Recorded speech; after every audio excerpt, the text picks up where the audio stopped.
사로잡혔던 자들의 자손이 이스라엘의 하나님 여호와의 성전을 건축한다 함을 유다와 베냐민의 대적이 듣고 스룹바벨과 족장들에게 나와 이르되, 우리도 너희와 함께 건축하게 하라. 우리도 너희같이 너희 하나님을 찾노라. 아스루 왕에 살았더니 우리를 이리로 오게 한 날부터 우리가 하나님께 제사를 드리노라. 스룹바벨과 예수아와 기타 이스라엘 족장들이 이르되, 우리 하나님의 성전을 건축하는데 너희는 우리와 상관이 없느니라. 바사왕 고레스가 우리에게 명령하신 대로 우리가 이스라엘의 하나님 여호와를 위하여 홀로 건축하리라. 이로부터 그 땅 백성이 유다 백성의 손을 약하게 하여 그 건축을 방해하되, 바사왕 고레스의 시대부터 바사왕 다리오가 즉위할 때까지 관리들에게 뇌물을 주어 그 계획을 막았으며, 또 아하수에로가 즉위할 때 그들이 글을 올려 유다와 예루살렘 주민을 고발하니라. 이제 오늘 이 메시지를 전하면서 먼저 좀 드릴 말씀은, 믿음 생활이라고 하는 것은 종교 생활이 아니죠. 그러니까 이 말의 의미는 내가 생짜배기로 그냥 막 짜내가지고 어떤 종교적인 활동을 열심히 하는 것, 분투하는 게 아니라 이 말이죠. 그러니까 믿음 생활은 하나님의 은혜가 먼저 있는 거죠. 그러니까 은혜로 하는 거죠. 그죠? 내 힘이 아니죠. 성령님이 역사하시는 거죠. 하나님이 꿈도 주시고 확신도 주시고 소망도 주시고 지혜도 주시고 은혜로 해나가는 거죠. 그러니까 오늘도 은혜를 많이 의지하기를 바랍니다. 서로 인사 한번 합시다. 은혜를 의지합시다. 여러분에게 은혜가 있는지를 돌아보기를 바랍니다. 여러분 마음에 은혜가 있는지. 은혜가 있습니까? 하나님의 은혜가 차고 넘쳐서 그것이 힘이 되고 능력이 되고 자원하는 마음이 되고, 그 은혜가 충만해야 돼요. 은혜가 여러분 속에 있어야 합니다. 종교생활 하듯이 여러분이 막 짜내가지고 뭔가 하나님을 마음에 들게 만들고 그런 게 아니라 이 말이죠. 하나님이 먼저 여러분에게 은혜를 주셨고 주시고 계시고 영원히 주실 것이고, 이제 그런 거죠. 근데 많은 사람들이 믿다가 낙심을 합니다. 이제 그 이유도 딴 게 아닙니다. 그 은혜가 다 떨어져서 그런 겁니다. 오늘 우리가 읽은 이 본문에 보면 이스라엘 백성들도 믿음으로 하나님의 성전을 이제 재건축하다가 여러 가지 어려움 때문에 낙심을 당하는 모습이 나옵니다. 물론 여러분, 우리는 결론을 알고 있습니다. 그 낙심으로 끝 이게 아니죠. 하나님이 은혜를 주셔서 결국 승리하게 된 것이죠. 그래서 오늘 제목은 낙심을 극복하기, 그런 제목입니다. 여러분, 낙심을 다 극복하고 일어나 빛을 발하기를 축복합니다. 바벨론 유스와 관련된 이야기잖아요. 바벨론 유스라고 하는 것은 일반 역사에도 너무 잘 알려진 유명한 사건이죠. 거의 대부분의 유대 백성들이 포로가 되어 바벨론으로 끌려가게 되고, 그러니까 그 참혹함은 이루 말할 수가 없었겠죠. 그리고 70년 정도를 그 땅에서 이제 보내게 됩니다. 그래서 이스라엘이 포로로 지내는 동안 그 이스라엘을 사로잡아 갔던 바벨론 제국이 바사, 지금으로 말하면 페르시아, 이란이죠. 지금 막 전쟁이 일어나고 있잖아요. 그 바사 제국에 정복당하고 바사의 고레스 왕이 칙령을 내려서 고국으로 돌아올 수가 있었던 것에 관한 메시지를 지난 주일에 전했습니다. 그건 놀라운 역사였고 하나님의 손길, 하나님의 기적 그 자체였습니다. 돌아와서는 이들이 성전을 재건하는 일을 가장 먼저 하는 거죠. 영적으로 회복이 되고 예배가 회복이 되고, 그래야 삶이 회복이 되고 승리할 수 있으니까 무엇보다 이것은 우선순위가 됩니다. 그런데 이 영적인 일에 많은 어려움을 만난다라는 게 이제 오늘 본문부터 쭉 4장이잖아요. 그죠? 5장, 6장 막 이렇게 진행이 됩니다. 우선 우리가 기억해야 될 것은 주님의 일, 주님을 위해 살아가는 것, 이것은 절대 이렇게 쉽게 되지 않는다는 점입니다. 그러니까 아브라함도 그랬어요. 하나님의 부르심을 받아가지고 갈대아 우르를 떠나서 하란을 거쳐서 그리고 가나안 땅에 도착을 했는데 좋은 일만 있었던 게 아니죠. 기근도 만나고 아내도 빼앗길 뻔하고 또 가족들 사이에 그 일하는 사람들끼리 다툼이 일어나기도 하고 죽을 위기도 넘기고, 그러니까 하나님께 순종해서 가는 길이라고 해서 그게 다 쉬운 길이 보장된 것이 절대 아닙니다. 어려움도 있고 환난도 있고 그런 거죠. 너희가 환난을 당할 때 이상한 일 당한 것처럼 여기지 말라. 이 세상이 왜곡되어 있기 때문에 진리를 따라가는 길은 그런 어려움들이 있는 거다, 그런 거죠. 근데 여러분, 왜 환난이 있느냐라는 건데, 그것은 우리를 방해하는 사탄의 세력이 있기 때문입니다. 사탄이 우리의 옛자를 통해서 역사하기도 하고 세상 체계, 세상 시스템을 통해서 우리를 압박하기도 하고, 그리고 그 사탄 밑에는 귀신들, 사단의 졸개들, 다이몬이라고 하는 수많은 악한 영들이 있습니다. 이들이 하나의 세력을 이루고 또 이들이 하나의 어떤 왕국이라 그럴까, 나라, 흑암의 왕국을 이루고 있다 이 말이죠. 그렇기 때문에 우리가 가는 길에 많은 방해 공작이 있는 거죠. 그래서 여러분, 이런 영적 세계를 알아야 여러분들이 인생에 승리할 수가 있습니다. 영의 세계에 무지하면 안 된다 이 말이죠. 이 사단의 세력들은 사람들 속에 들어가서 그들을 통제하고 그들을 조종하고 그리고 그들을 이용하고, 그게 목표입니다. 그렇기 때문에 영적 전쟁이 있는 것입니다. 이 영적 전쟁의 실상을 잘 알기를 바랍니다. 영적 세력들이 역사하고 있다. 그래서 여러분, 이게 성경적 세계관에 있어서 중요한 내용이니까 그 실상을 알기를 바랍니다. 그러면 사탄의 전략은 그러면 어떤 것이냐? 고레스의 칙령을 통해서 유다 백성들이 성전을 재건하는 일에, 그곳에 이제 그 포로로 잡혀간 사이에 이제 그 땅을 차지하고 있는 그 사람들이 회방을 해가지고 16년 동안, 꽤 긴 세월이죠, 성전 건축이 중단이 되고 말았죠. 나중에 학개와 스가랴 선지자가 예언을 선포하며 독려했을 때, 그때 이제 성전 건축을 재개하게 되었습니다. 그러니까 사탄이 역사하지만 하나님도 그냥 계시는 것이 아니라 이 말이죠. 더 놀라운 차원에서 하나님이 일하시는 줄 믿으시기 바랍니다. 사람들은 보통 이제 어려움을 경험하게 되면 그 경험하는 게 싫기 때문에 싸우려고 하지 않고 그냥 영적인 어떤 평범함에 안주해 버리려고 하는 속성을 가지고 있습니다. 그러니까 에스라 4장에 또 보면은 이제 그런 위기가 있었고, 그러니까 16년 동안 중단이 된 상황에서 저항도 하지 아니하고 스가랴와 학개 선지자가 예언을 선포할 때 그들이 힘을 내가 다시 일어나게 된 거단 말이죠. 그러니까 여러분, 주님께 우리가 헌신할 때마다 여러분의 을 뒤로 물러서게 하는 원수의 끊임없는 시도에 맞설 준비 태세가 여러분들에게 되어 있어야 합니다. 사단은 영적으로 갱신하려고 하거나 여러분이 성장하려고 하거나 아니면은 주님의 뜻을 이루기 위해서 여러분이 헌신하려고 하면은 맹렬히 공격을 한다 이 말이죠. 이것을 여러분 생각해 보는 것이 중요한 이유가, 사람들은 보통 예수를 믿으면 그냥 막연하게 하나님이 계시고 또 하나님이 도와주시니까 막연하게 말입니다. 잘 될 거다, 잘 될 거다, 이런 기대감을 가진다 이 말이죠. 영적인 부분을 잘 알지 못하니까 그 막연하게 그런 헛된 낙관론만 가지고 있다 이 말이죠.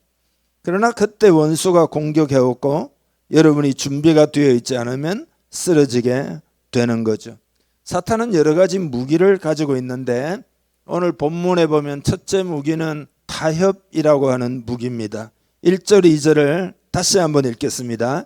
사로잡혔던 자들의 자손이 이스라엘의 하나님 여호와의 성전을 건축한다 함을 유다와 베냐민의 대적이 듣고 스룹바벨과 족장들에게 나아와 이르되 우리도 너희와 함께 건축하게 하라.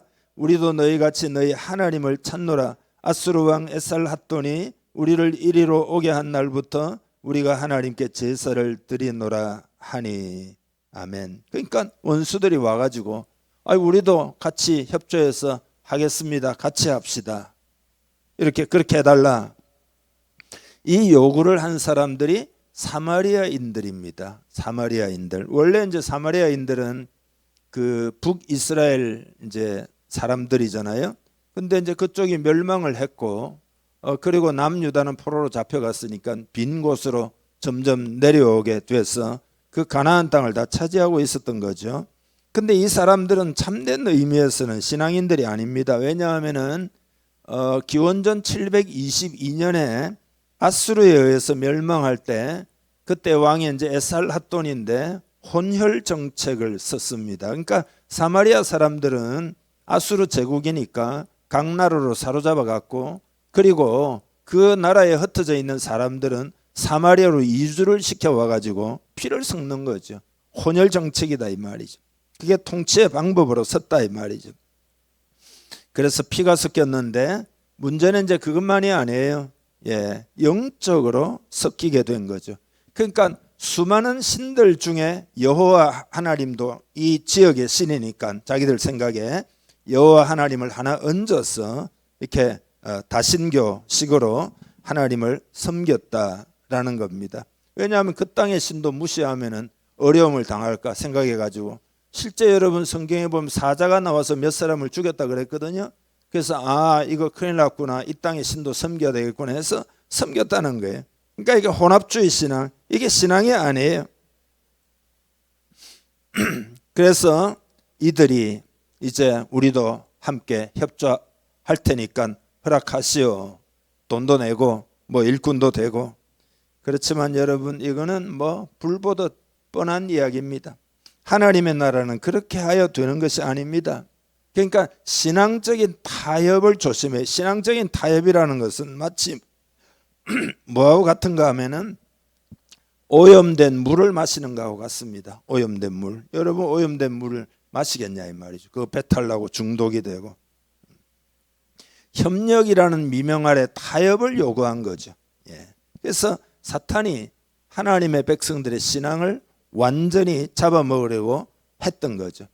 여러분 순전한 신앙이 되기를 축복합니다. 구별된 신앙이 되기를 축복합니다. 거룩한 신앙이 되기를 축복합니다. 지금은 율법주의나 세속인본주의나 이념화된 신앙이나 오염된 물이 너무 많아요. 성령의 생수를 마셔야 되는데 딴 걸 자꾸 마신다 이 말이에요. 구약에도 보면 다른 불로 제사한다는 표현이 있잖아요. 이 원수의 제안에 대해서 단호하게 우리 홀로 건축하리라. 당신들은 우리와 상관이 없습니다. 거절했어요. 이렇게 되니까 그들이 본색을 드러내는데 그 뒤에 보면은 이로부터 그 땅 백성이 유다 백성의 손을 약하게 하여 그 건축을 방해하되. 이게 이제 두 번째 방해 전략입니다. 손을 약하게 했다는 말은 낙담을 시키는 전략을 썼다. 그런 거죠. 여러분도 우리 공동체도 이 낙담을 이겨야 할 줄 믿습니다. 어떻게 손을 약하게 했느냐? 뭐 짐작을 해볼 수 있겠죠. 예를 들면 우리가 절대로 당신들이 편안하게 성전을 짓도록 우리는 허락하지 않을 거다 했다든지 사람들을 동원해서 당신들을 회방 놓을 거다라고 말했든지 뭔가로 막 위협을 했겠죠. 그래서 오늘 본문 뒤에 보면은 다리오 왕이 즉위할 때까지는 관리들에게 뇌물을 주어가지고 그 계획을 막았다. 아수에로 왕이 즉위할 때는 중상모략으로 고발을 했다는 겁니다.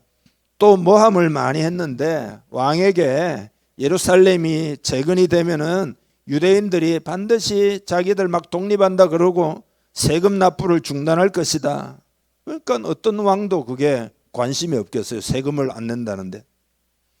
뭐라고 이야기하는 거? 우리가 왕궁의 소금을 먹음으로 왕이 수치당함을 참아보지 못하여 이렇게 탄원서를 올립니다. 우리가 왕실에, 그러니까 당시에 아마 소금이라는 거는 중요하기 때문에 왕실에서 통제를 했던 것 같아요. 그래서 왕궁의 소금을 먹는 우리이기 때문에 왕의 수치당함을 참아보지 못하여 탄원서를 올린다. 그런 거죠. 영어의 샐러리라고 하는 거는 그 라틴어에, 그러니까 옛날에는 봉급을 줄 때 군인들에게 그 소금도 이렇게 배급을 이렇게 필수적으로 꼭 해주는, 이게 라틴의 살라리움이라는 데서 그 봉급이라는 말이 나온 겁니다. 이제 그래서 이제 왕실의 소금을 우리가 먹는다. 그러면서 왕을 위하는 척 하는 거죠. 그리고 기록을 찾아보라 라고 왕에게 이야기합니다. 예루살렘이 얼마나 과거에 거역을 많이 하고 반역을 하고 악한 도시인지 그거 다 조사하면 알게 될 거다. 만약에 왕이 지금 막지 않으면은 이들은 때가 되면은 다 왕을 반역할 거다. 요게 여러분 반쪽짜리 진실이에요. 여러분 반쪽짜리 진실은 반이 진실인가요? 그건 거짓이라 이 말이. 섞어 놓으면 다 거짓이 되는 거죠. 그렇지 않습니까? 물에다가 뭐 완전히 오염된 걸 타면은 그게 물이라고 할 수 있겠냐 이 말이죠. 예레미야는 하나님의 음성을 전달했는데 뭐라고 이야기했는가 하면은 바벨론에서의 평안을 구하고 그 땅의 평안도 구하고 너희들은 70년 후에 돌아올 테니까 그 땅을 축복하고 그곳에서 잘 적응해서 살라. 그렇게 이야기. 왜냐하면 이게 하나님의 징계이기 때문에 달게 징계를 받고 당신들이 다 잘 보존되기 위해서는 그 하나님이 이렇게 말씀하신다. 그런 거죠. 근데 그런 내용은 언급도 안 하는 거죠. 가정 공작으로 낙담을 시키는 거죠. 그래서 여러분 아시듯이 낙담이라는 것은 대단히 효과적인 거죠.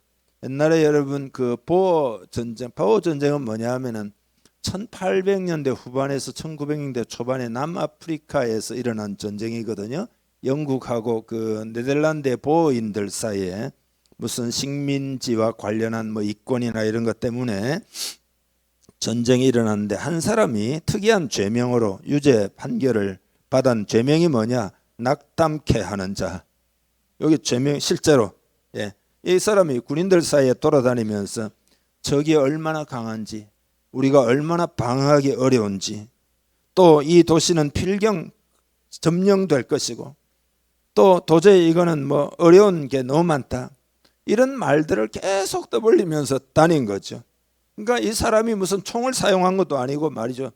본격적인 간첩질을 한 것도 아니고 그 말을 들은 군인들이 전부 무력해지고 말았다. 그래서 그 사람이 유죄 판결을 받았다 이 말이죠. 여러분 때로는 우리는 낙담케 하는 자가 될 수 있습니다. 성령의 도구가 되기를 축복합니다. 격려하는 사람 되기를 축복합니다. 희망을 주고 같이 잘해봅시다. 힘냅시다. 그런 사람이 되어야 된다. 실제 여러분 아까 말씀드린 대로 이 원수의 끈질긴 공격으로 16년 동안 중단이 되고 허송세월을 보내게 되고 하나님의 학개와 스가랴 선지자를 보내셔서 이게 하나님의 대응이에요. 하나님은 참된 종들을 보내시는데 이게 하나님의 대응입니다. 그리고 예언의 말씀을 선포하겠는데 이것이 하나님의 대응입니다. 메시지를 선포하겠다 이 말이죠. 메시지는 꿈을 주고 메시지는 그 마음에 어떤 용기를 주고 힘을 주고 하나님이 주실 미래를 바라보게 만들고 그런 거란 말이죠. 예언적 선포를 하고 독려를 해가지고 5년 만에 성전이 이제 완공이 됩니다. 그래서 이 성전을 여러분 아시는 대로 스룹바벨 총독 이름을 따가지고 스룹바벨 성전이라고 지칭을 했죠. 제일 성전은 솔로몬 시대니까 솔로몬 성전이고 이게 제2성전이다. 여러분 하나님께서는 여러분의 마음을 테스트하십니다. 때로 마음을 순수한 믿음인가 스스로를 돌아볼 수 있도록. 그러니까 이게 어떻게 돌아보는 거는 어려움을 겪어보면 어려울 때 내가 이제 선택의 기로에 서게 됩니다. 어려울 때. 그래서 그게 테스트다. 하나님이 여러분 마음을 테스트하신다. 다 통과하시기를 바랍니다.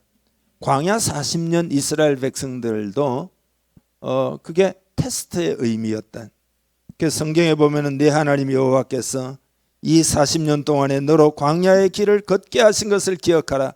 이는 너를 낮추시며 너를 시험하사 테스트해서 내 마음이 어떠한지 그 명령을 지키는지 아니 지키는지 알려 하심이라. 예수님이 오병이어로 5천 명을 먹였는데 그때 사람들이 배가 부르니까 주님을 따르지 않고 다 배부르다며 떠나가 버리잖아요. 그때 주님이 돌이켜 제자들에게 묻습니다. 너희도 가려고 하느냐? 그러니까 베드로가 아닙니다. 영생의 말씀이 주님께 있는데 우리가 어디로 가겠습니까? 승리한 거죠. 예수를 믿어가지고 받는 어떤 이득을 위해서 주님을 섬기게 되면, 내가 예를 들어 이득이 사라지고 나면 그 주님을 떠날 가능성도 있는, 그게 지금 한국교회 현실이에요. 여러분, 우리나라가 어떻게 해서 복을 받았는지 그건 하나님 외에 하나님으로 설명하지, 복음으로 설명하지 않으면 우리나라는 설명하기 상당히 어렵습니다. 그럼 뭐 누가 잘했어 뭐 백성들이 노력을 해서 그것도 맞지만 그 배후에 누가 있었고, 그렇게 노력한다고 무조건 잘 되는 건 아니에요. 또 세상이라는 거는 변수가 많기 때문에. 이득이 생기면 목적을 이루었으니 하나님을 떠난다. 이거 패배죠. 그 테스트에 패배한 거죠. 그래서 여러분, 테스트에 실패하는 잘못된 대응에 대해서 말씀드리겠는데요. 첫째로는 뭐냐 하면 영적인 목표를 포기하고 옛 생활 방식으로 돌아가는 겁니다. 그러니까 학개서에 보면 있잖아요. 사람들이 막 이제 주의 성전을 짓다가 낙심해 가지고는 나중에는 자기 집을 짓는 일에는 엄청 열심히 해요. 그리고는 하나님의 집이 이렇게 무너져 있는데도 별로 신경을 안 써요. 종종 사람들은 주님을 섬기다가 상처를 받고 중도에 포기하고, 뭐 예를 들어 뭔 소리 한 소리 들으면 내가 뭐 이런 소리 들으려고 그렇게 애를 썼나 이러고 말이죠. 포기한단 말이에요. 그게 잘못된 대응이다. 두 번째로는 영적인 자선책에 만족하는 거죠. 예를 들어 이스라엘 백성들이 꼭 뭐 성전이 있어야 되냐? 마음으로 믿으면 되지. 또 우리가 고향으로 돌아온 것만 해도 얼마나 좋은 거냐? 여러분, 이들이 성전을 건축하지 않으면 어떻게 될까요? 영적인 중심지가 없는 거잖아요. 그들은 예배할 수 없을 것이며 하나님의 음성을 듣지 못할 것이며 신앙은 침체될 것이 분명해요. 그러면 어떻게 되느냐? 하나님의 축복으로부터 다 멀어지고 마는 거죠. 그래서 공격을 받으면 물러서서 평범한 영적인 삶에 안주하기로 하는 잘못된 대응을 하면 안 되는 거죠. 세 번째로는 원망하고 비난하는 거죠. 여러분, 우리의 싸움은 혈과 육에 대한 것이 아니죠. 사람에 대한 게 아니죠. 하늘에 있는 악의 영들을 상대함이라 그랬잖아요. 그러니까 우리의 적이 누구냐, 이걸 기억해야 되는데, 사람들에 대해서 뭐가 힘들고 어렵고 다 사람에 대해서 원망하고 불평하고, 그게 잘못된 대응이다. 네 번째 잘못된 대응은 운명론적으로 흐름에 맡기는 거죠. 그러니까 이런 거죠. 뭐 이건 어쩔 수 없지. 뭐 어떤 사람 믿음 뭐 좋다라고 생각하는 사람, 나 하나님께 다 맡겼어. 뭐 하나님이 알아서 다 하실 거야. 난 걱정하지 않아. 여러분, 그게 성경적인 것처럼 보여도 그건 성경이 아니에요. 성경은 반드시 싸워서 승리하라. 싸우지 않는 신앙인이 되면 안 됩니다. 싸우지 않으면 어떻게 되느냐? 여러분, 전쟁터에서 안 싸우면 죽거나 포로되거나 두 개 중에 하나죠. 근데 사람들은 싸울 생각을 하지 않고 그냥 운명론적으로 맡기고 말아요.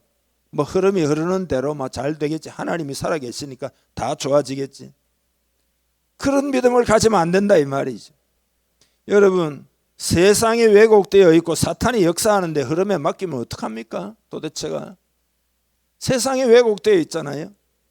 그걸 흐름에 맡긴다 뭐 운명론적으로 말이죠. 잘 되겠지 그러고 나이브하게 생각하고. 예를 들어 여러분, 그 재작년인가 강남에 장마 때 막 이 홍수가 나가지고 막 난리가 났잖아요.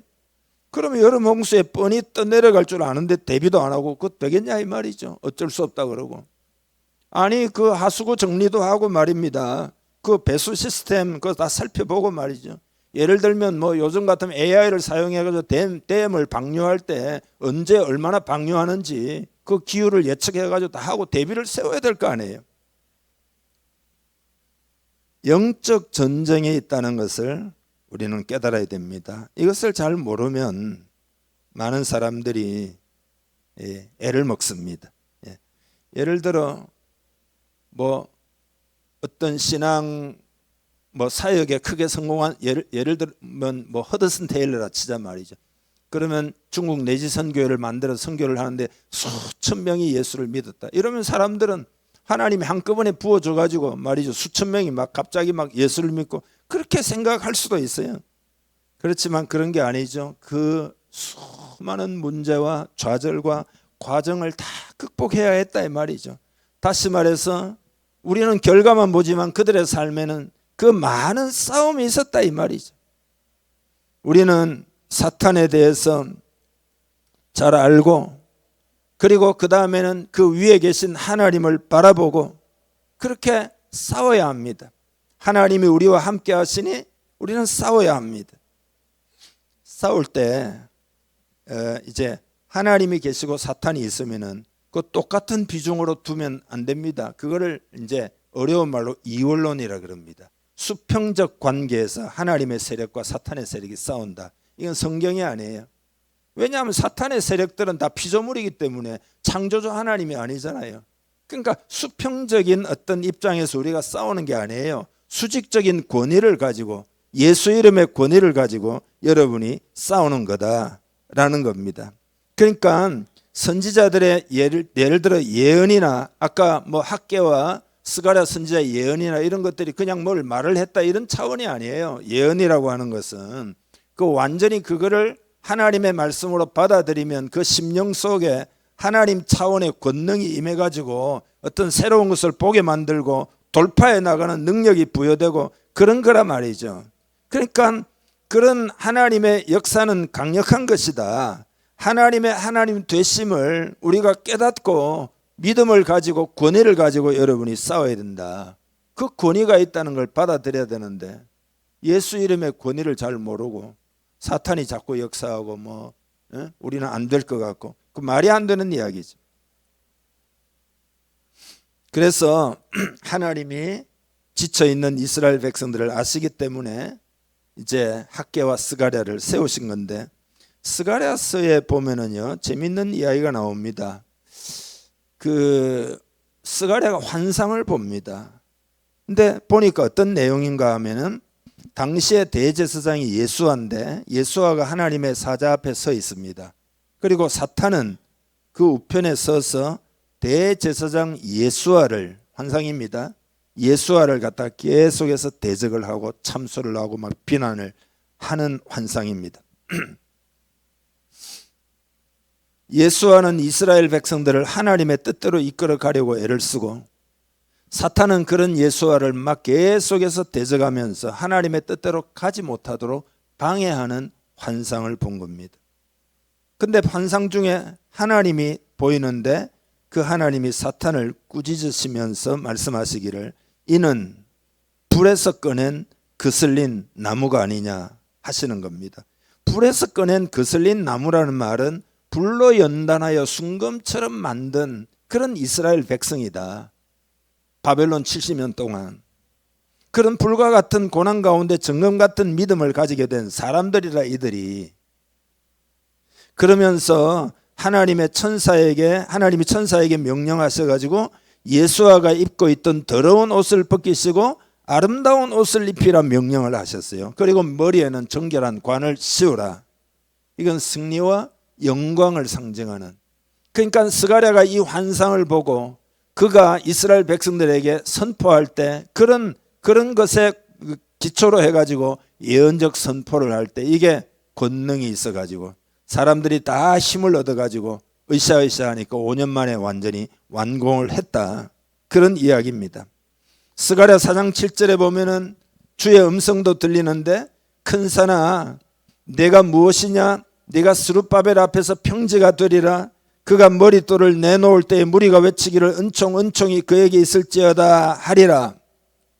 큰 산은 성전 건축을 방해하는 모든 세력이고 그죠? 모든 어려움이고 근데 그게 평지가 된다. 인간의 눈에는 산과 같고 거대하고 불가능한 것처럼 보이지만 좌절케 만드는 삶의 문제들이 여러분에게 있지만 그렇지만 하나님을 향한 믿음을 가지고 있을 때 그게 평지가 된다. 여러분의 삶에도 다 평지가 되기를 주님의 이름으로 축복합니다. 낙심이라는 적의 전술을 극복하는 대응책 4가지를 간단하게 말씀드리면서 말씀을 맺을 텐데요. 제일 먼저는 여러분이 적을 잘 알고 있어야 합니다. 영적인 세계에서 돌아가는 것을 이제 알고 깨어 있어야 합니다. 사탄의 세력들을 어떻게 알 수 있을까요, 여러분이? 물론 은사적으로 영분별의 은사가 있으면은 악한 영들이 보인다는 사람이 있어요. 그 은사죠. 그러나 이제 그런 거 없더라도 탐지 능력이라는 게 있어요. 탐지 능력. 탐지 능력이 뭐냐 하면은 이렇게 하는 이렇게 어떤 나타나는 현상을 보고 아는 거죠. 여러분이 예를 들어서 막 우울증이 막 찾아온단 말이죠. 되게 우울해요. 근데 여러분이 정신 차려야지. 내가 왜 우울하냐? 이러면서 딱 정신 차려지면 그건 사탄이 개입됐다라기보다는 일시적으로 정서적으로 그런 거예요. 그러나 아무리 여러분이 노력해도 잘 헤어나올 수 없다. 그러면은 영적으로 우울의 영이 들어간 거예요. 그렇게 여러분 탐지하면 돼요. 그러니까 사탄은 사탄 편에서 자기 은사가 있는 거죠. 절망을 잘 시키는 귀신이 있고 우울감을 주는 귀신이 있고 회방하는 귀신이 있고 뭐 그런 게 있는 거죠. 다 자기 영역이 있다 이 말이지. 은사가 있다 이 말이에요. 영적인 세계도. 그거 보면 알 수가 있어요. 그러니까 여러분 적을 알고 대적하기를 바랍니다. 그리고 사탄은 그냥 놓아두면 안 돼요. 왜냐하면 무슨 짓도 할 수가 있어요. 사람들은 내가 예수를 믿으니까 나이브하게 생각하고 나한테 예수 믿는데 하나님 자녀인데 그런 일이 있을 수 있을까 이렇게 헛된 기대를 가지고 있어요. 그건 사탄을 잘 몰라서 그런 거예요. 아무리 예수를 믿어도 사탄에게 기회를 다 주게 되면은 그 사탄은 무슨 짓도 할 수 있는 거예요. 그러니까 사탄을 잘 모르는 거는 이제 지식적으로는 알고 있지만 실제적으로는 잘 모를 수가 있어요. 여러분 영을 깨우시기를 바랍니다. 영을 깨우면은 악한 영이 어떤 루트를 통해서 일하는지를 여러분이 알게 된다 이 말이죠. 적을 알아야 된다. 기도 자꾸 하셔요. 하나님 영적으로 민감하게 해주시고 적들을 알게 해달라고. 그리고는 야고보 4장 7절처럼 마귀를 대적하기를 바랍니다. 마귀를 대적하라 그리하면 너희를 피하리라. 가만히 놓아두면 안 피한다 이 말이지. 대적을 해야 돼.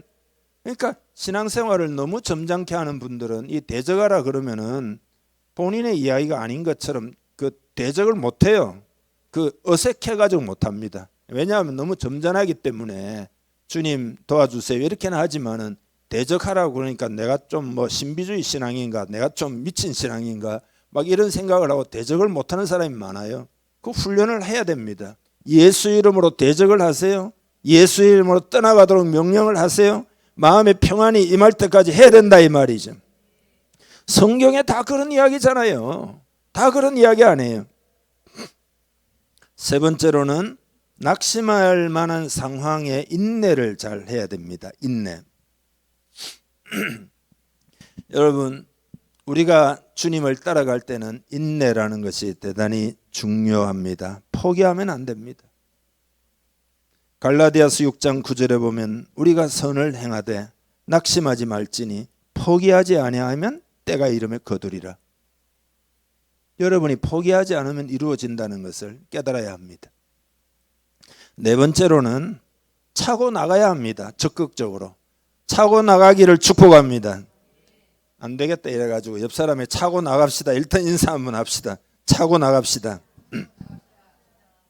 이게 무슨 이야기인가 하면은 어떤 부인이 심한 우울증에 걸려서 어떤 상담 잘하는 목사님 찾아갔어요. 자기가 상담을 하는데 상담의 첫째는 경청이잖아요. 경청. 그러니까 목사님이 들어주려고 작심을 하고 들어주는데 이 부인이 2시간 동안 자기가 우울증에 걸릴 수밖에 없는 자기 문제를 2시간 동안 계속 이야기하는. 여러분 저는 한 7시간 동안 내 한마디 안 하고 들은 적이 있습니다. 일단 경청을 해야 되죠. 파악을 해야 되죠. 2시간 동안 이야기를 듣고 난 목사님이 이렇게 묻습니다. 집사님은 주님을 위해서 어떤 일을 하십니까? 이렇게 물어요. 그러니까 깜짝 놀라면서 아니 내가 이렇게 지금 피투성이가 돼 있는데 주님을 위해서 뭘 하냐고 묻는 그 엉뚱한 질문을 왜 하십니까? 이런 식으로 쳐다보는 거죠. 예. 다시 물어요. 주님을 위해서 무슨 사역을 하십니까? 그러니까 굉장히 의아해했습니다. 그제서야 목사님이 하는 이야기가 저라도 당신처럼 자기 문제만 붙들고 계속 생각하고 계속 고민하면 나도 벌써 우울증 걸려가지고 죽었을지도 모른다고. 나도 죽었을지도 모른다고. 그럼 사는 이야기가 당신의 문제는 너무 자기 중심적인 것이다. 자기 자아에 너무 포커스를 맞춘 거다. 이제는 당신 문제는 놔두고 하나님의 일을 생각해 보라. 당신보다 못하고 당신보다 불행한 사람들을 도우려고 한 번이라도 시도를 해보라. 그러면 완전히 달라질 거다. 그랬어요. 여러분, 결국은 낙심케 하는 이유는 포기하게 만드는 거잖아요. 여러분 보고 포기하라는 거 아니에요. 차고 나가야 됩니다. 주님이 소명을 주셨으면 끝까지 해가 차고 나가야 돼요. 그때 여러분의 문제도 해결되고 긍정적으로 선순환이 막 돼가지고 여러분 승리하고 축복도 오고 그런 거예요. 좌절감이나 우울증이나 이런 건 다 낙담이나 상당 부분 다 자기중심적인 생각에 있다. 여러분 왜 두려우냐면 세상 살 때 그건 자기 안위 때문에 두려워요. 자기 안위를 딱 버려버리면 두려움은 없습니다. 내 인생이 어떻게 되나, 내 미래가 어떻게 되나, 뭐가 어떻게 되나, 뭐가 어떻게 되나, 자기 안위에 몰두하면 다 두렵죠. 여러분 우리가 뭐 아무리 돈이 많다고 해서 뭐 안 두려울 것 같습니까? 예, 다 두렵게 되어 있습니다. 주님을 위해서 차고 나가면 성령님이 역사하시고 새로운 힘도 주시고 보람도 느끼게 되고 기쁨도 경험하게 되고 그런 사람들이 주변에 모여들게 되고 서로 교제하게 되고 이렇게 선순환 되도록 인생을 만들어야 된다. 그러면 재앙이 떠나가고 복이 온다 이 말이죠. 유대 백성들이 성전을 짓지 않고 있을 때는 온갖 문제가 있었지만 집중해가지고 돌을 놓기 시작하고 망치를 들기 시작하고 그러니까 문제가 사라지고 복이 오기 시작하고 그러고는 그냥 순식간에 옛날에 5년이면 엄청 빠른 겁니다. 그 시대에. 네. 유명한 영화 배우 가운데서 마이클 폭스라고 있습니다. 여러분 잘 아는 사람입니다. 이름은 잘 모를지 모르지만 백 투 더 퓨처라고 하는 영화의 그 주인공입니다. 그 마티 맥플라이라는 역으로 그 사람이 그 기억나죠, 그죠? 굉장히 그 세계적인 인기를 얻었죠. 한때 뭐 이거 시리즈 많이 나왔잖아요. 이게 1, 2, 3, 4 뭐 어디까지 나온지 모르지만 이 세계적인 배우가 파킨슨 병에 걸렸습니다. 그러니까 얼굴을 보면 애띠게 생겼거든요. 이렇게 그 동안 최강 동안 뭐 그런 것처럼 예. 근데 이 노인성 이런 질병 그래서 상상할 수 없는 일이었죠. 많은 사람들이 그의 인생은 끝났다라고 말을 했습니다. 근데 이 마이클 폭스는 낙심과 절망을 극복하고 적극적으로 살기로 결단을 했어요.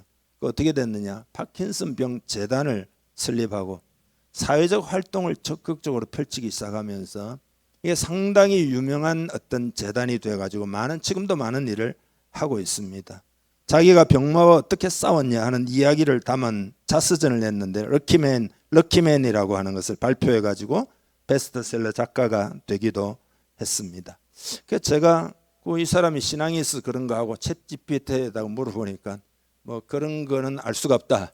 신앙인이 아닌 거죠. 그러니까 표시가 나게 돼 있는데 여러분 난 크리스찬도 이렇게 극복하는데 하나님이 계시고 그죠? 복음이라고 하는 대의를 위해서 우리가 살아가는데 그 우리가 그 낙심에 빠져가지고 그렇게 살아서 되겠냐 이 말이죠.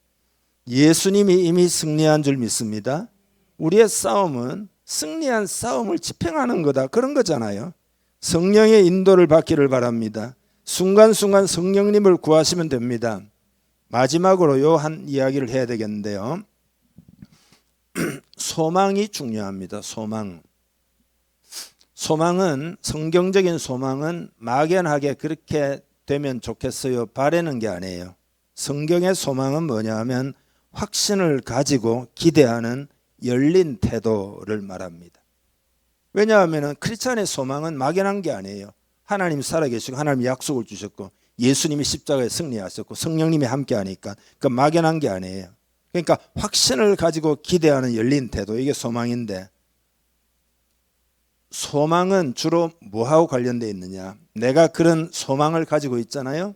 그러면은 하나님의 정서, 하나님의 정서가 그 소망이라고 하는 어떤 파이프라인이라 그럴까, 통로라 그럴까, 이 통로를 통해서 하나님의 정서가 우리 속에 들어오게 됩니다.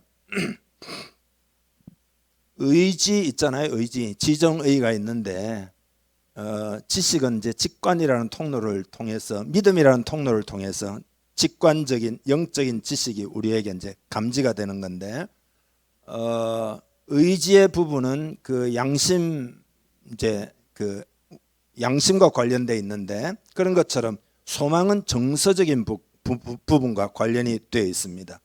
그래서 여러분, 요 소망, 그러니까 여러분 결단하는 거죠. 하나님을 기대하고 열린 태도를 딱 가지기로 결단하고 하나님 도와주세요. 그러면은 하나님이 하나님의 정서를 여러분에게 부어주신다. 여러분이 예를 들어 되게 불안해요. 근데 이 소망을 잘 활용하면은 그 평강이 여러분에게 임하게 됩니다. 실제로 꼭 해보시기를 바랍니다. 숨을 크게 들이마시고 심호흡을 한번 하고 성령을 부어달라고 그러고, 그리고 성령님에 대하여 열린 태도, 확신을 딱 가지고 하나님 마음을 엽니다. 내 심령의 문을 엽니다. 소망을 품습니다. 하나님이 도와주세요. 이렇게 모셔드리면은 하나님의 정서가 불안이 평강으로 바뀌고 우울함이 기쁨으로 바뀌고, 실제 해봐야 됩니다. 그러면 하나님 역사하세요. 예배 마치고 바로 해보셔요. 물론 밥 먹으면 기쁨이 조금 회복이 되겠지만 우울할 때 꼭 하셔요. 시편의 시인이 그렇게 했습니다. 시편 43편 5절에 같이 읽어보죠. 어떻게 했는지 봅시다. 내 영혼아, 네가 어찌하여 낙심하며 어찌하여 내 속에서 불안해하는가? 너는 하나님께 소망을 두라. 그가 나타나 도우심으로 말미암아 내 하나님을 여전히 찬송하리로다.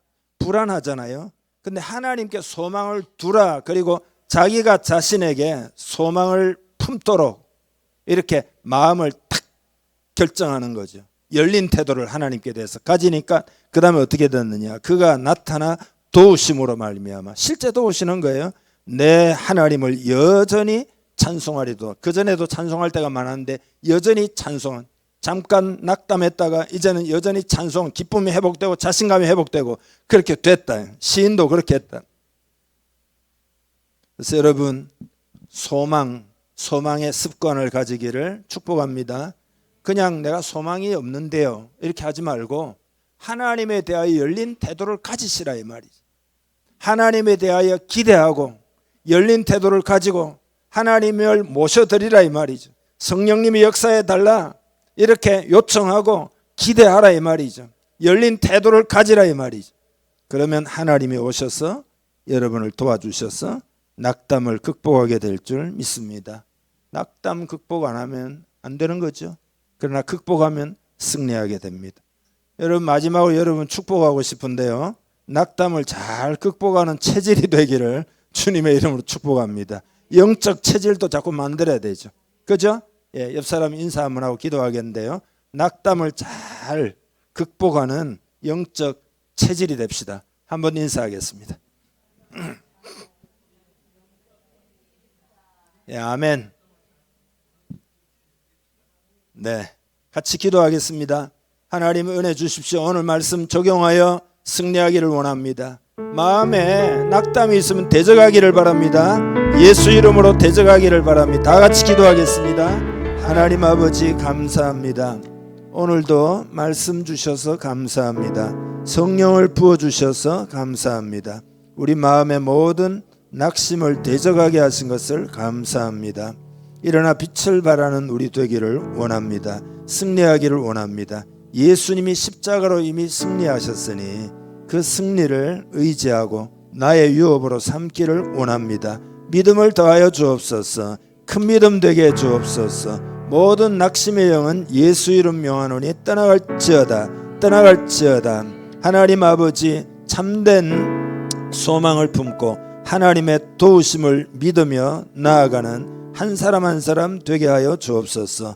어려운 시대에 복음의 용사로서 교회들이 깨어있기를 원합니다. 우리 교회도 복음 사역을 잘 감당하기를 원합니다. 큰 은혜를 부어 주옵소서. 영적으로 성장하는 일에도 모든 방해를 이기고 승리하기를 원합니다. 예수 이름으로 승리를 선포하노라. 승리하는 하나님 백성들 되어 하나님께 영광 돌리게 하여 주옵소서. 축복하고 예수님의 이름으로 기도하옵나이다. 아멘.